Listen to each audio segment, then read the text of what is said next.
That's where my Powerade went. Oh my So God. now do you want it? That's It's yours. it. Okay, you should have seen him Wait, how many weeks ago That was that? so long ago. He walked around this whole office for hours.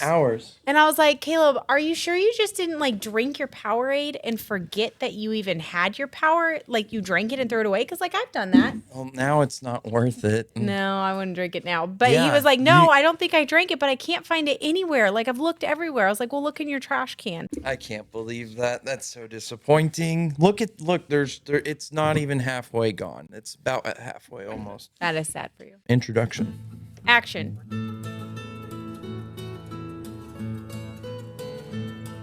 Hi, everybody. Welcome back today to the Dirt Kings Podcast. It might not be a really long one today. It might be pretty short, but we just wanted to get back into it, especially now that our busy season is kind of over. I know we've kind of slacked.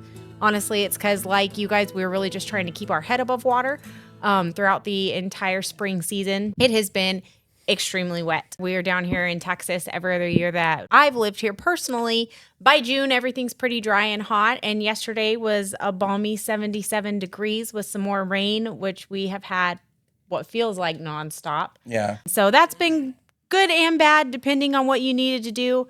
Obviously, planting got delayed in most of the country this year, and so everything's kind of coming in a little bit later. I am here today with Caleb. You guys have met him before. Howdy. One thing that just came to my mind as you were talking about all the rain that we're getting, Nate the other day was talking to us about the 10 gallons of nitrogen. Was it 10 gallons that he put on? On his yard? Yeah. Yes, and it's already turning yellow because it's already leaching out it's because all of so the much leaching. rainfall, which is kind of 10 gallons. Okay, his yard's like an acre, right? So 10 gallons per acre. So it was quite a bit on a lawn, and it's already turning yellow. He went out last night and was spraying Nitro-Maxx because we were supposed to get more rain, and so he went out and did another application. Which, I mean, is pretty good because kind of ties into... kind of what we're going to talk about today. Yeah, exactly. So speaking of, kind of nitrogen, now this is going to be different for some parts of the country, right? South Texas, you guys are pretty much already tasseling. You're not going to be really looking for any side dresses this year. But one thing that we've kind of heard chatter about for a couple months now, about since April, is supply chain issues as well as issues with so much of UAN being used due to weather. We've heard some chatter about this, but it's starting to be more and more. We're starting to feel more and more effects from it, especially recently, especially targeting the Midwest right now. It is going to be very hard moving forwards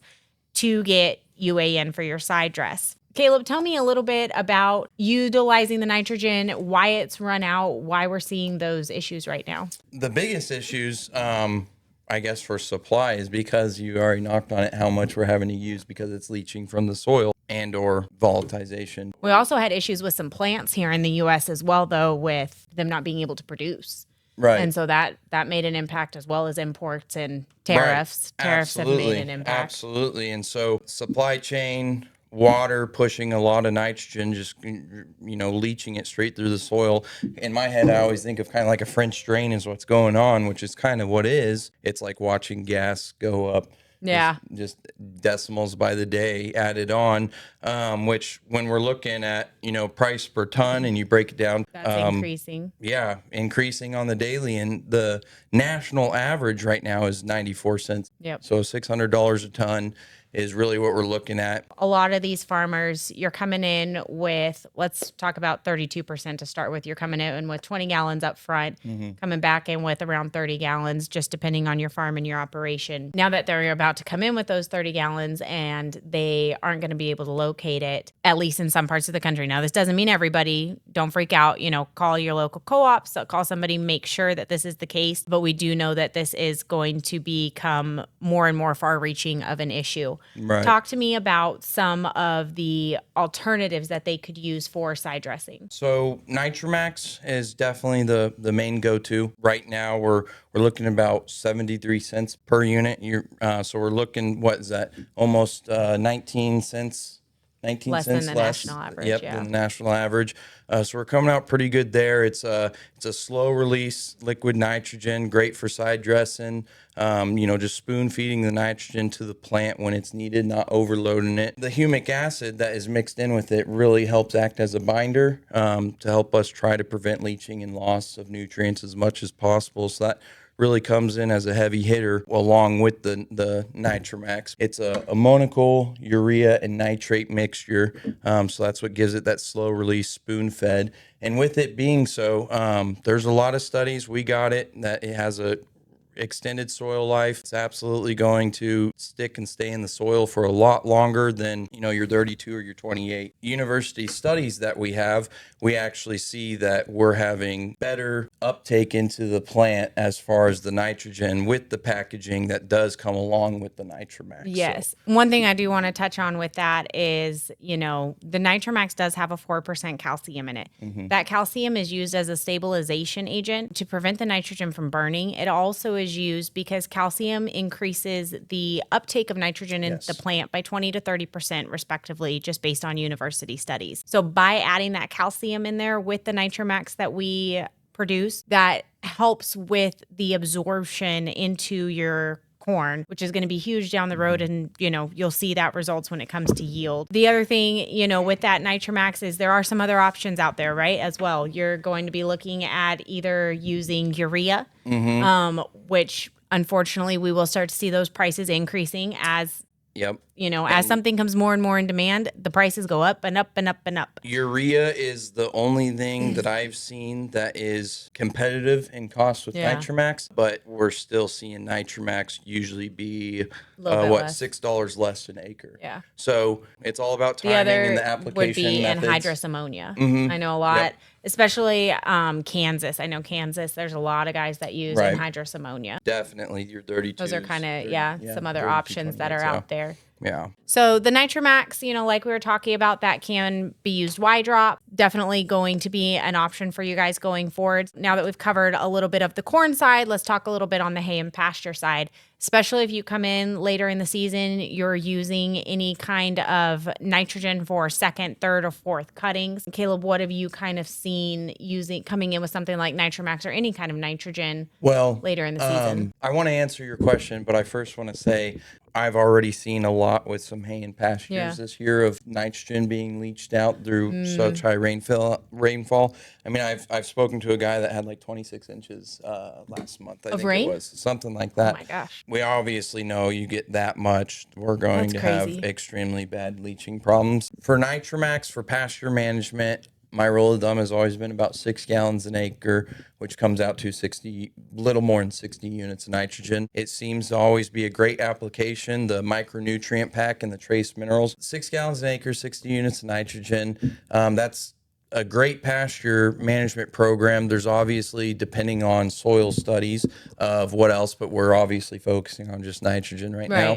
Do you feel like, let's say that they have had a really wet year. They started the season, they took a soil test last fall. If they took a soil test last fall and they needed a little bit of potash, but not a ton, so it wasn't really something that we focused on in that field this year, do you feel like they need to come back possibly on those cuttings with an 0030, or you think they're fine to just come in with some Nitro-Maxx? No, I would absolutely always encourage the extra potassium. Any chance given, get better forage quality, a little bit better yield, better proteins. We always want to get a higher crude protein content for the ruminant health of cattle, especially for a cattle producer. And it's important for the weight gain and the health of that animal. That's where adding in 0030 would be absolutely acceptable. But with the microbial bacteria that you will get out of Nitro-Maxx, you will see mineralization in the soil. What microbial bacteria?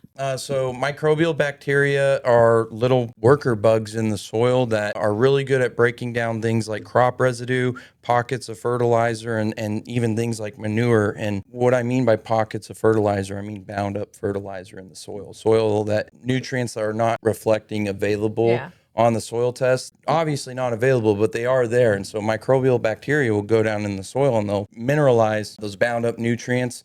They're really good at recycling those nutrients, bringing them to the root system in exchange for things like sugars. So I know we talked some about the Nitro-Maxx with what nitrogens are in it, with the calcium. What else is in it that is helping those microbes that are in the soil? There's amino acids, enzymes. We obviously went over the trace minerals and micronutrients. There's a seed starter, germinator, root growth promoter, which is mainly there for overseeding and or sprigging, doing some new ground. But it's always super beneficial. Yeah. To have those in there, because if we can develop a little bit stronger of a root system, even if it's a more mature grass plant already, we can still get that root to be able to reach more nutrients, essentially give us a higher yield, better crude protein, and you obviously know better forage quality. Well, I know, but that doesn't mean they know. Yeah. I know, because I predominantly do hay and sell hay and pasture. That is kind of my states that I am a territory manager in. That's kind of the bread and butter of what I do. So the corn and bean side, super interesting. I love it. It's just not something that I get quite as often as I get hay and pasture. Right. So right. I love hay and pasture. I mean, you know me. I love doing hay and pasture as well. I love working with the cattle community and things like that, but that's borderline my your states as well. That I manage. You touched on 6 gallons an acre is kind of the average that you're using on a pasture. What about on hay? You can go higher. It just depends on what's necessary, what's the goal. 8 gallons an acre is always turns Kinda out your go-to, pretty darn right. I've always been really comfortable with 8 gallons an acre. That's where I've always been satisfied. If we do the application timing right, for a regrowth, if this is fertilizer, it's going down for the second cutting or even a third possibly. What I want is grass to be shorter than 6 inches. I want the fields to be as clean as we possibly could after the raking. And then jet stream or flood nozzles, heavier droplet, always tends to work out a little bit better. If we can really saturate the soil on an application of Nitro-Maxx right after all that's been done, that's going to turn out really good. I will say the best thing is let's try our best to look for rainfall coming into the weather. I would be an idiot soil advisor if I said rain wasn't good. So that's my goal, is to always apply it closest to a rainfall. Isn't there a song, Rain is a Good Thing? Rain makes corn, Yeah. Luke Bryan. Yep. Yeah. Too much. Oh, God, no one wants me to sing nothing. Trust me. I gotta Immediate bloody ears. Yikes. Yikes. What was I talking about? You said rain is a good thing. Rain's really good. Yeah, rain makes corn. Corn makes whiskey. Whiskey makes, what is it? Whiskey makes the... My girl Frisky or something. Yeah. Anywho, so I always aim for rainfall, things like that. It seems like it kicks the activation and drive a whole lot quicker. Now, if it doesn't rain, it's not the worst. It's not the worst thing in the world, because the calcium stabilizing the nitrogen. So you're not going to see the burn effect that you would see on maybe 32, 28. Urea. What was the other one? Anhydrous. Those ones. Yeah, we're probably going to see burning if we get no rain. But Nitro-Maxx, it's going to be a little bit more forgiving. Well, why are you touching your microphone so much? I don't know. I felt like you're like over there, like it's like a in singer. Control of it. It's because you keep like moving it up like you're singing, like you're at a concert. Fidgeting. You're fidgeting. Do you need a fidget spinner? Yeah, it's like needing to fidget or whatever, and so just kind of being able to play with it and just make sure it's in good range, so you can make sure your voice is being heard. Make sure your voice is being heard.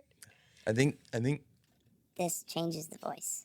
So, to wrap it up today, we all know how important nitrogen is. If you are experiencing some of the shortage, try not to stress out. We know it's super stressful, but feel free to give us a call. It's not the first shortage that any of the farmers have weathered by any means. To wrap up today's kind of little short segment, little introduction back into this, and we cover shipping. We'll keep coming back in the future weeks now that our lives have started to slow down a little bit. But Caleb, tell me what your favorite season is. Spring. Why?